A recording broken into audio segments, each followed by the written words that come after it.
Halifax Sports Talk, Andrew and Dayton with you, and we got a great show for you guys today. We got the weekend recap, Halifax Mooseheads, Halifax Thunderbirds, and St. Mary's Huskies. This close from pulling off the Cinderella story, coming up short, but a great weekend of sports. And, these Halifax teams, Dayton, we're talking about them all winter long.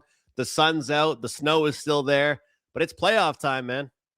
Yeah, it's tough. Huskies versus Huskies. That was oh my god, nail biter of a game. I was sitting here watching it on my laptop, or not on my laptop, but on my PC.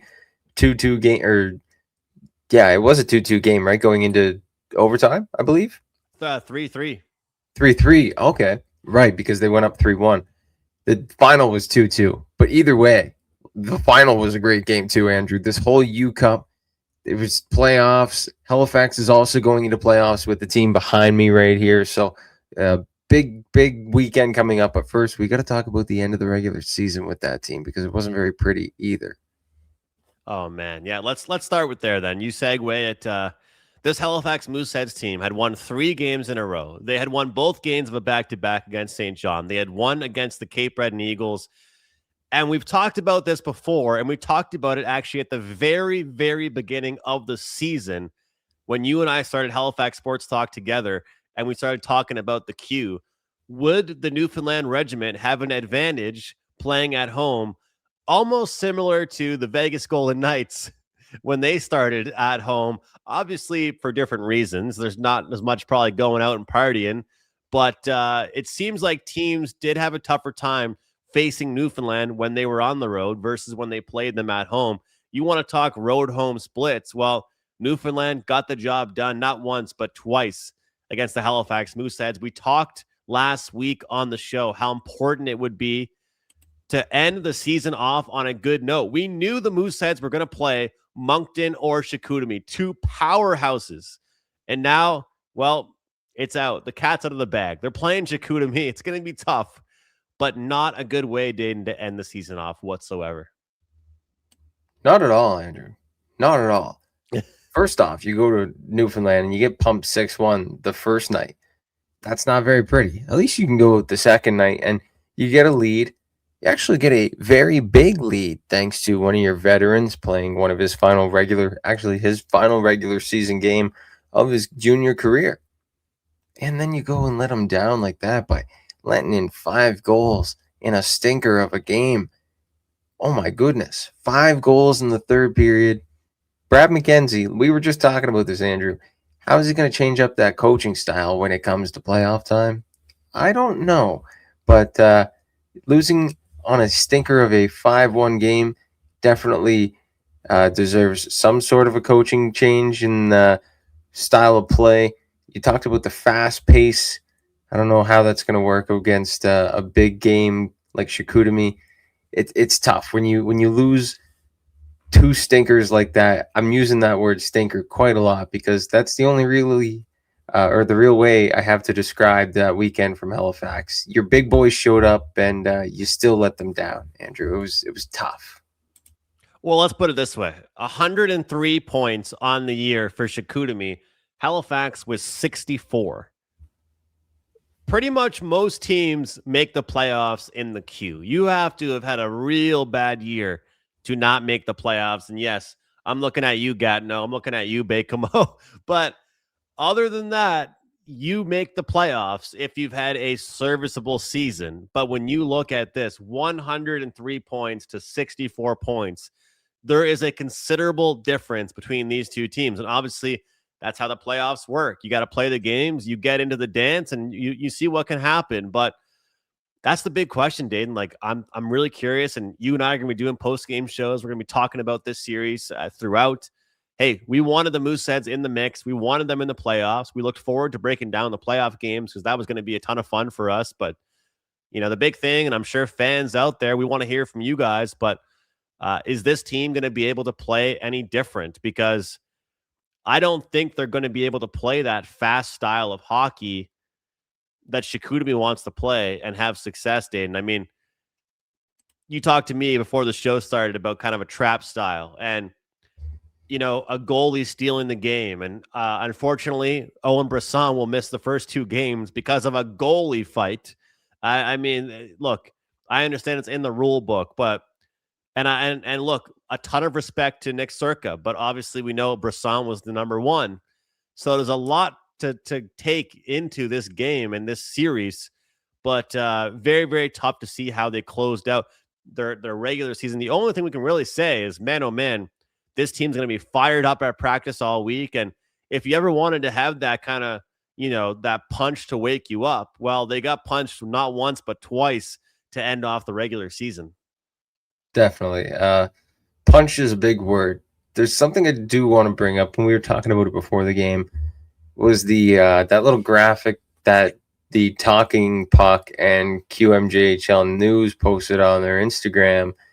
Do we really think, like, they predicted a 9-0 score for Chicoutimi in game one? Yes, it's a home game.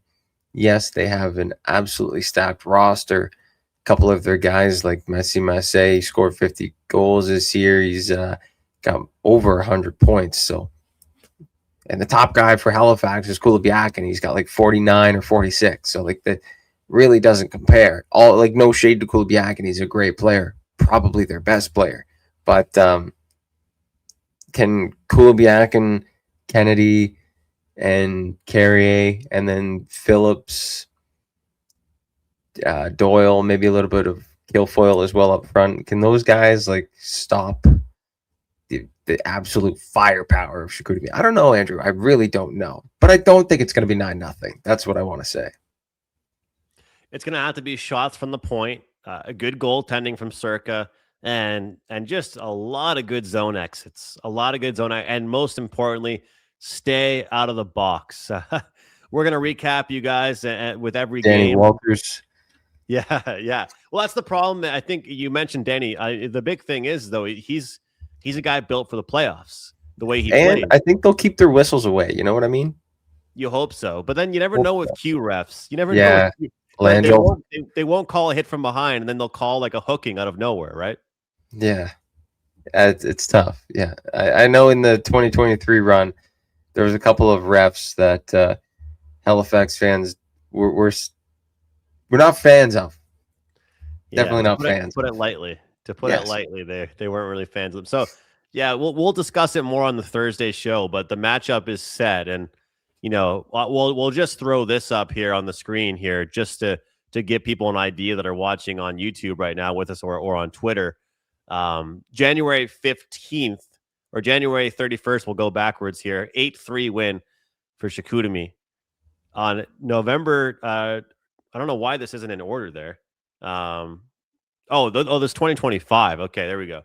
January 15th, 2026, 5-4 loss. And November 2025, we saw 9-3 win. So, I mean, this Chicoutimi team, they're more than capable of putting up goals. But as we see on the screen there, Dayton, at least the Mooseheads kept it close at home. It's tough. They want to keep it at home, but I do think there was another thing to that. One of those Chicoutimi games, I believe the 9-3 game was the third game of a road trip. Right. Or that was that game that you said they were going to be real pissed about. It was like 2:00 on a Sunday afternoon or something like that, right? Yeah. And you match up with Chicoutimi, and I believe Circa might have played that game. I'm not sure, but that does go to show, like, those situational games that you talk about, not for the betting side, but just for like the actual outcome of a game. You have that does matter. You have those certain third games on the end of a back-to-back stretch. They are going to bite you in the behind, so it shows. But hopefully the Mooseheads can turn it around for the postseason, Andrew. Hopefully this has nothing to do with anything. Well, we saw an upset last year, and one thing you reminded me of before the show started here is the playoff schedule, 2-3-2. So we know how powerful the Scotiabank Centre can be. We know how exciting the fans are, and we already have gotten wind that tickets are flying off the shelf. So the Mooseheads will have the support of the fans, and we'll see what ends up happening. The goal is to split, of course, in Chicoutimi. They'll be happy with the split, but to keep things close. And I know that the players don't want to think like this, but us doing podcasts and as fans, they're playing with house money here. I mean, Chicoutimi, look at their record here on the season. They had 49 wins. You know what I mean? Like this is a team with 20 more wins on the season than the Halifax Mooseheads. So when you talk about playing with house money, going into game one, all the pressure is on Chicoutimi. And I would even argue this, Dayton, and I know players wouldn't want to hear this, but I would even argue a close game one keeps Chicoutimi on their toes. You know what I mean? Like if it's even 3-2, 4-3 type game in game one, because if the Mooseheads steal game two, they're going back to Halifax with 3 straight games at home. And, all of a sudden, Chicoutimi, they're a couple games away from heading back home again.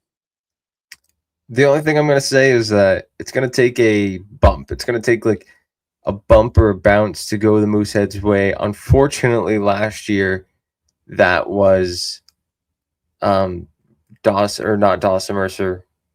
Mercer, the goaltender for the Drummondville Voltigeur. That was him going down in game one. Their backup had to come in cold, and the Mooseheads were able to pull off the series upset in 7 games. Unfortunately for the Drummondville Voltigeur, that was their fate. I don't think that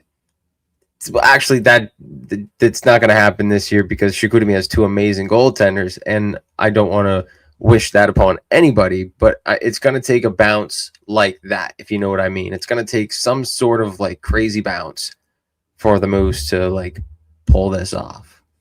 And we've talked about, the Carriers, the Kulibiakins, the Quinn Kennedys of the world, Kilfoyles. It's gonna take, a Danny Walters stepping up, or even a defenseman, having a big game, like just somebody that you might not always expect it to end up stepping up. And you think about the NHL playoffs, every series, there's a player, whether it be a third line player, fourth line player, or a defenseman that ends up getting involved with the offensive production.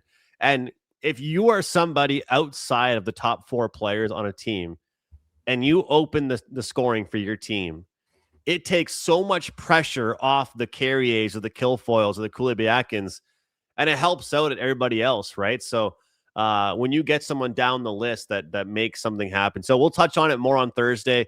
We're stoked. Hey, the Mooseheads are in. All right. They're in.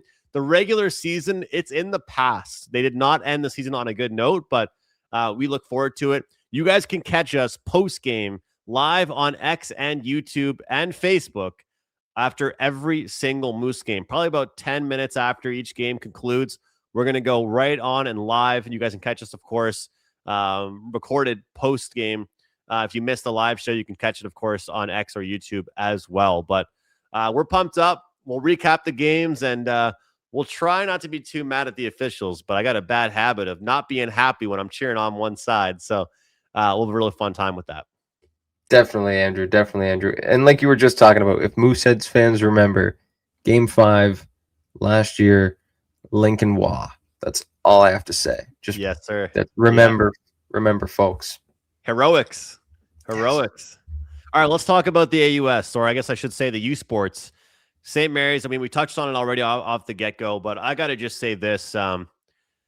Thursday night was such a blast, and, when I was in there, you just had that vibe that it could have been people that went to Acadia, Dalhousie, St. FX, or, of course, St. Mary's.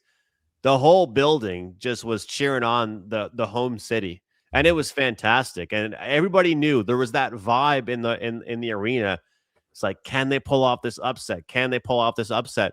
And I'm stumbling into the arena like a minute or two in, and all of a sudden I hear the crowd like making some noise, some oohs and ahs, and I run to the top of the concourse, or the top of where the seats are, and I see the goal, and I'm like, holy shit, like they're looking pretty good right now. Next thing we know, Dayton, they're up 3-0. But when it's a number 1 seed versus anybody, the number 1 is never out of it. The Saskatchewan Huskies, they cut it to 3-2. And then all of a sudden, about 180 feet from their own net, St. Mary's takes a bad penalty. And unfortunately, they go to the box. Huskies tie it up. Saskatchewan goes to overtime. But SMU get the job done. They advance. They beat Windsor on Saturday, and then they head to the finals. UQTR, what a game that was. Feels like every big game. Four Nations, Olympics, now the U Sports. It's 2-2, and it goes to overtime. 3-2 final. 2-2 is that popular score going into overtime. And unfortunately, they ran into a hot goaltender, St. Mary's, because they played one hell of a game. But when you get, I think it was more than 50 shots on goal and you can't win a game, sometimes you got to just tip your cap. Dude, I really wish that St. Mary's would have pulled that off just for Atlantic Canada in a whole, because we would, or at least the Maritimes. I do want to say the overtime or the game clinching goal, not the game clinching goal, but the one that sent it to overtime against the Sask Huskies.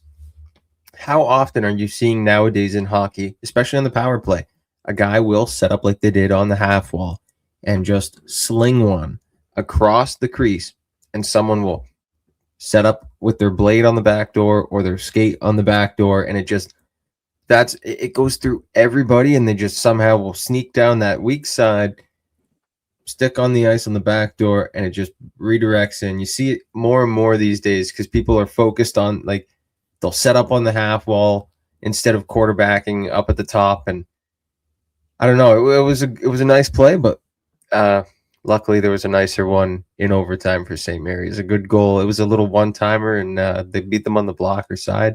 My buddy's from Sask, and he was cheering on Sask. So sorry, Arden, we beat you. Well, what do coaches always say? Like, you want to start the period on a good note, end the period on a good note. And you look at the gold medal game. SMU started the game on a good note with that goal early on. Like, I think it was 40 seconds into the game, they scored. But then the second period, with a minute to go, they give up a goal.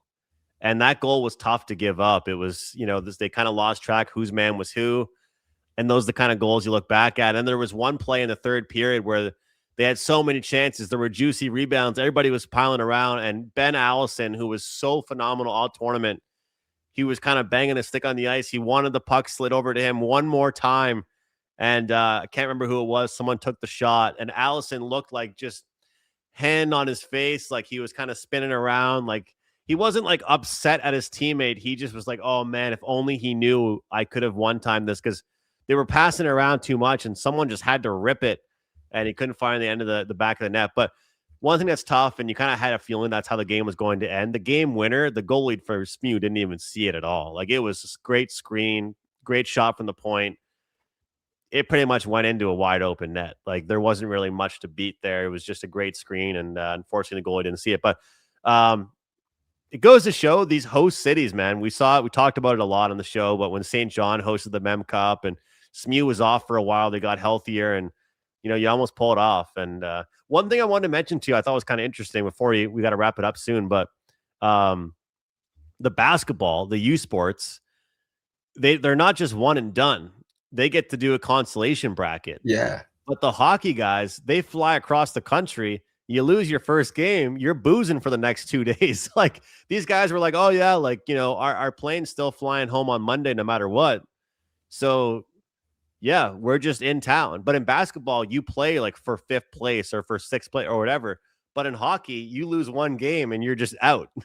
Yeah, so yeah, you only get the bronze medal. The only bronze medal game was between UNB and the other Windsor. Yeah. So if you're Sask and the other team, it was Queens? Yeah. Queens and Sask, you're just kind of sorry. Yeah. Have fun on Argyle Street. Like, yeah. Go spend is some that time the one? at Is that Dirty the street with all the bars? Yeah. Argyle Street. Okay, there we go. There you go. Yeah, so that was kind of interesting. But honestly, huge stuff for St. Mary's. Shout out to all the fans that came out, because the lower bowl was packed in. The upper bowl didn't get much, but lower bowl was packed. The noise was great. Great stuff there. So Thursday we'll break down more of the Mooseheads game 1 and 2. Obviously, you can catch us with the post-game shows as well. And we'll have Jeremy on to talk about the Thunderbirds, but we'll just really quickly say, what a comeback for this Thunderbirds team. And then to still not find a way to get the win is absolutely ridiculous. All I'm going to say is I'm just going to overlay the group chat. Yeah, I literally texted just you going to and overlay the Jeremy. group chat. I texted you guys like, oh man, they're just getting absolutely dummied. And then my friend texted me. It was like, holy shit, dude, it's 16-16. And they lose 17-16. So that's all I've got. I look forward to Jeremy talking to us on Thursday. Yeah, and then like last night, I was saying to Andrew before the show, I saw it twice on two different apps. You know, when you scroll once on one app, then you switch and you're like going over to. I was on TikTok first, and I saw on the Georgia Swarm TikTok account. Then I switched to Instagram. When I scrolled on Instagram, saw it on the Georgia Swarm Instagram account. It was the game winner twice. Thanks. Just rubbing it in. Well, we'll look forward to hearing what Jeremy has to say because, man, oh man, like this team. They like I talked about the Kansas City Chiefs. This is what the Chiefs turned into this past year, but last year they won every close game. And one thing I respect though, the Birds did not give up, man. You're down like 8-1 or whatever, and they didn't give up, but very, very tough game for them. But thanks for watching, everybody. Make sure you like, subscribe to our channel. Mooseheads post-game shows every single game day. We will have content for you across all of our social channels. We'll see you guys next time right here on Halifax Sports Talk.